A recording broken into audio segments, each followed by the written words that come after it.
मृतांचा आकडा जो आहे तो वाढताना दिसतोय।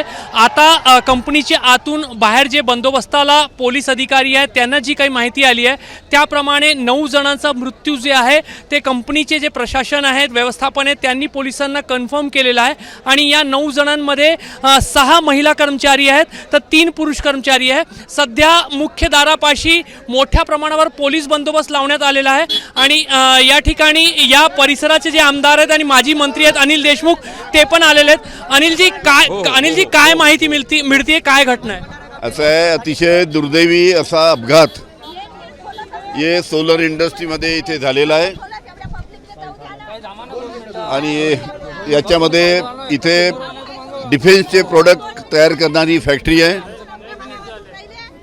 एका बिल्डिंगमध्ये ब्लास्ट झाला, ती पूर्ण बिल्डिंग उडाली आहे आणि त्याच्यामध्ये किती जे कामगार होते ते मृत्युमुखी पावले त्याची आता माहिती येईल संपूर्ण आणि माहिती येऊन इथे जे काही कामगाराचे जे प्रश्न आहेत ते सुद्धा त्यांनी इथे मांडलेले आहेत। कामगार आणि मॅनेजमेंट यांची सुद्धा पुढील काळामध्ये बैठक घेऊन त्यांचे जे प्रश्न आहेत की रविवारी सुट्टी पाहिजे, रविवारी आम्हाला जबरदस्तीने घरून उठून कामाला लावतात, अशा प्रकारचे प्रश्न आहे त्या बाबतीतसुद्धा मॅनेजमेंटची बैठक घेऊन योग्य तो निर्णय घेऊ।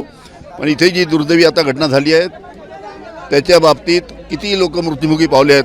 प्रशासनाकडून आता पण 9 मृत्यू सांगितले जात आहे, 6 महिला आणि 3 पुरुष। बरोबर आहे, 9चा आकडा आलेला आहे पण एक्झॅक्ट आता जाऊन किती झाले मी स्वतः पाहतो, मॅनेजमेंटची चर्चा करतो, मग आपल्याला सांगतो। तर अनिल देशमुख जे आहेत ते या ठिकाणी पोहोचले आहेत, ते आतमध्ये जात आहेत। मात्र सध्या मोठ्या प्रमाणावर गर्दी या मुख्य दाराच्या जवळ आपल्याला पाहायला मिळत आहे आणि हे सगळे जे आहेत ते कर्मचाऱ्यांचे नातेवाईक आहेत आणि त्यांचा नातेवाईक त्यांचा कुटुंबीय जो आतमध्ये आहे त्याच्याबद्दल काय झालेलं आहे, तो सुरक्षित आहे की नाही अशी एक चिंता प्रत्येकाला आणि त्यामुळेच सध्या तरी सोलार इंडस्ट्रीजच्या या मुख्य दारासमोर नातेवाईकांची गर्दी आहे, पोलिसांचा बंदोबस्त आहे आणि परिस्थिती जी नियंत्रणामध्ये असली तरी प्रचंड तणाव आहे, प्रचंड चिंता या ठिकाणी लोकांना आहे।